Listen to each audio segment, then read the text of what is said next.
আসসালামু আলাইকুম ওরহমতুল্লাহি ওবরাকাতু। বিসমিল্লাহির রহমানির রহিম। মিফতাহুল জান্নাতিস সালাহ, নামাজ বেহেস্তের চাবি। প্রতিদিন 5 ওয়াক্ত নামাজ আমাদের উপর ফরজ করা হয়েছে। আমরা এই 5 ওয়াক্ত নামাজ আদায় করতে হবে।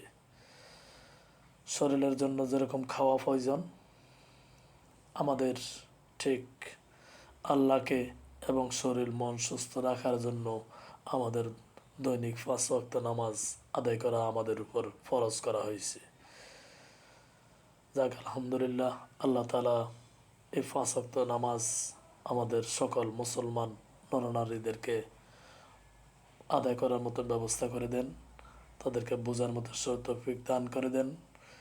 ভালো থাকেন। ফি আমানিল্লাহ। আসসালামু আলাইকুম ওয়া রাহমাতুল্লাহি ওয়া বারাকাতুহু।